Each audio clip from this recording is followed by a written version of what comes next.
आप लोगों से बना ये क्वेश्चन है? क्यों नहीं बना? बनाइए ना अटेम्प्ट, ऐसे कैसे काम चलेगा? कुछ बनना चाहिए।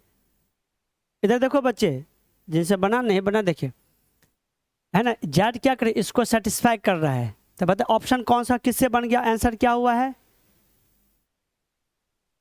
एबीसी में से क्या हुआ आंसर? अरे ऑप्शन बन गया तो क्या, बोलो ना एबीसीडी में से कौन सा हुआ? नहीं हुआ कुछ हो? बोला बन गया है फर्स्ट। चलो अब देखो बच्चे, यहाँ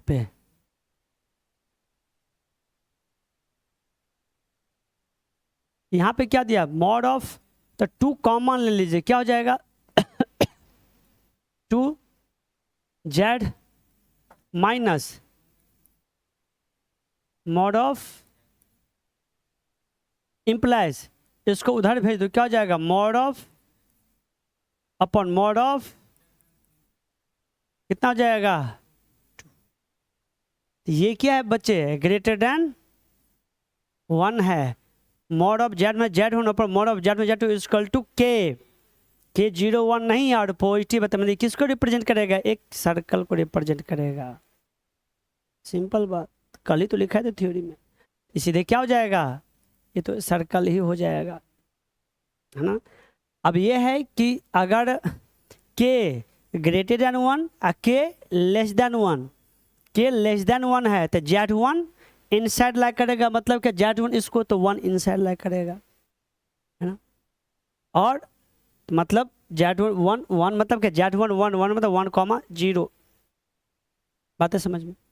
ओके, अगर ये 1 से ग्रेटर है तो ये 1 कहाँ लाई करेगा? बाहर। फिर Z2 बाहर लाई करेगा। Z1 Z2 को बोले थे, अगर 1 से ग्रेटर है तो Z2 को ना, जो नीचे में माइनस हो रहा है, तो Z2 है वो 0.5, तो 0.5 कहाँ लाई करेगा? सर्कल के बाहर लाई करेगा, है ना। हम जब कोऑर्डिनेट ज्योमेट्री पढ़ेंगे वहाँ, है ना, एक पॉइंट आउटसाइड लाई करेगा सर्कल के, ऑन द, या फिर इनसाइड लाई करेगा, ऐसा कुछ कंडीशन पढ़ेंगे। लेकिन ज्योमेट्री में ऐसे देखते हैं, बात है कि समझ में? और इसका हम लोग क्या लिख सकते हैं? अगर ये सर्कल के मतलब दिस इज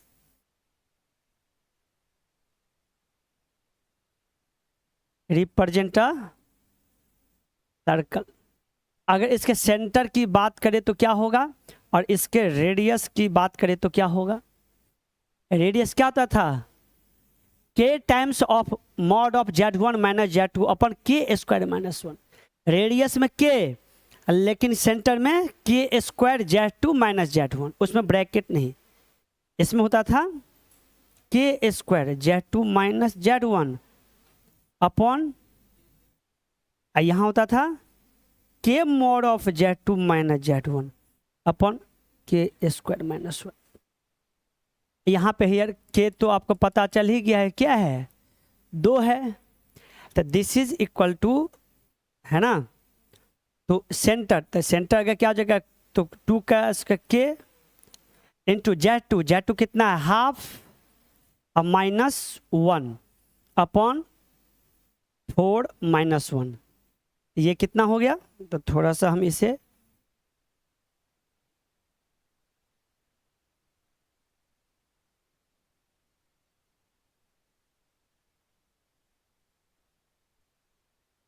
इधर कर लेते, ये कितना हो जाएगा? ये 2 2 कट गया, 2 में से 1 1/3, सेंटर हो जाएगा। तो 1/3 कहने का 1/3, 0, इमेज पार्ट 0 है, मतलब कहाँ रियल एक्सिस पे लाइक करेगा? कौन? सेंटर। बात है समझ में? अब देखो बच्चे, इसका जो है, तो ये क्या हो जाएगा? के, तो के हो जाएगा 2 mod of Z2 minus Z1 है, Z2 का रहा यहाँ पे बच्चे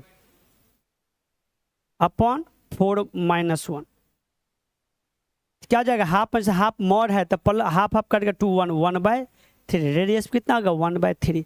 इसका आंसर क्या करेगा? ऑरिजिन को टच करते हुए बनेगा, और सेंटर कहाँ ला करेगा? एक्स, मतलब कि रियल एक्सिस पे ला करेगा।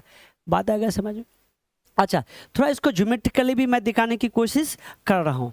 अब देखिए, अगर ये तो कंसेप्ट याद है तो ऐसे, अगर इसको हम क्या कर देंगे यहाँ पे, अगर put Z is equal to X plus I Y, जब हम जेड को X plus I Y replace कर देंगे, अगर एक में सर्कल है तो आपको X square plus Y square plus 2gx plus 2 plus equal 0 के फॉर्म में आना चाहिए। आ गया तो इसीलिए उसको रिप्रेजेंट करेगा, वहाँ सेंटर भी दिखाई देगा और ये भी दिखाई देगा। बात आ गया समझ में? अच्छा, इसका मतलब अगर यहाँ से ऐसा लग रहा है तो ये रेडियस भी इतना ही हो गया सेंटर, तो सेंटर को टच करेगा, इसका मतलब इसमें कोई कांस्टेंट सीन नहीं होगा, जो टर्म्स होगा वो एक्स और वाई ही होगा। सेंस ये भी पता चल गया। आइए जरा देखते हैं उसको करके। ये देखिए, अगर बोर्ड एग्जाम में जब पूछा जाता था पहले तो इस तरीके से एक्सप्लेन करके चीज़ों को लिखते थे, लेकिन ऑब्जेक्टिव एग्जाम है तो इस तरीके से आप चीज़ों को लिखेंगे, है ना। अब देखो Z equal to X I Y replace किए यहाँ पे, इसमें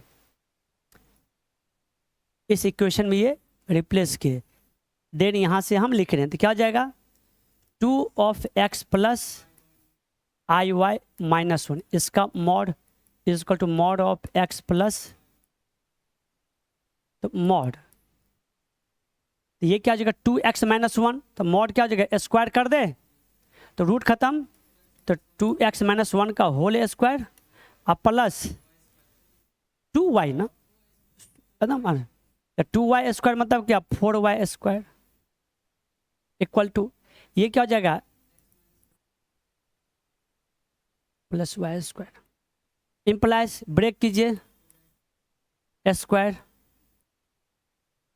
minus 4x X square plus 1 minus 2x, देखो कांस्टेंट टर्म गई हो तभी तो करेगा ना, तो इम्प्लाइज 4x स्क्वायर, हाँ इधर आ गया एक्स स्क्वायर, इधर आ गया 3x स्क्वायर, वाई स्क्वायर इधर आ गया। हमेशा जब भी इक्विवेलेंट सर्कल आएगा X square Y square coefficient क्या होगा सेम होगा ही होगा, है कि नहीं। अब देखो यहाँ पे क्या हो गया माइनस 4x इधर चला गया तो कितना, तो माइनस 2x, ये भी 2x इधर आ गया तो माइनस 2x, अब कुछ है 0, तो हम बोले थे ना एक्स वाई टर्म्स आएगा तो एफ क्या होगा खत्म, क्योंकि एफ क्या देता था माइनस एफ, सेंटर का ऑर्डिनेट्स माइनस एफ, वो तो रह भी नहीं क्योंकि वो तो एक्स एक्सिस रियल एक्सिस पे लाइक कर रहा है, वाई तो टर्म 0। बात आएगा समझ में? अब देखिए इसी को अगर हम लिखने की कोशिश करें, है ना, तो X minus X plus G का whole square plus Y plus F का whole square equal to root under G square plus F square minus C का होल स्क्वायर, वो रेडियस हो गया, है ना। अगर इसको यहाँ तो यहाँ पे 3 कॉमन लेके भेज दीजिए तो एक्स स्क्वायर प्लस 2/3x बराबर क्या हो जाएगा 0। अब देखो सेंटर क्या होता था माइनस जी को माइनस एफ वैसे लेते थे, तो यहाँ माइनस है तो माइनस में क्या हो जाएगा प्लस कितना 2/3 नहीं होगा 1/3, है ना, क्योंकि यहाँ पे क्या होता था 2gx, तो 2x के अलावा होगा वो क्या होगा g होगा। अब माइनस है तो 2 और x हट गया तो क्या बचेगा 1/3, इस साइन के अपोजिट होता है तो माइनस है तो प्लस क्या हो जाएगा 1/3। क्या है f क्या है 0, 2 इंटू 0 इंटू वाई है तो f 0, ये 0 हुआ कि नहीं हुआ। रेडियस निकालेंगे, radius root under G square, कुछ नहीं है तो क्या जाएगा 1/3 ये हो जाएगा। तब बात आया समझ में? इतना कहानी करेंगे तब, अगर इससे जो कल जो 2 पॉइंट लिखाए थे, कल जो ये 2 पॉइंट लिखा उसे क्या हो जाएगा निकल गया आपका सीधे सीधे रेडियस ये, और इसके बेस्ड क्या हुआ था बच्चे, है ना 25 में क्वेश्चन ही पूछ दिया था डायरेक्ट पॉइंट टू पॉइंट, समझ गए। हाँ तो सिनेरियो समझे, अभी यही क्वेश्चन दिए तो आप लोग फंस कैसे गए, है ना, तो समझ में आ रहा है, ठीक है।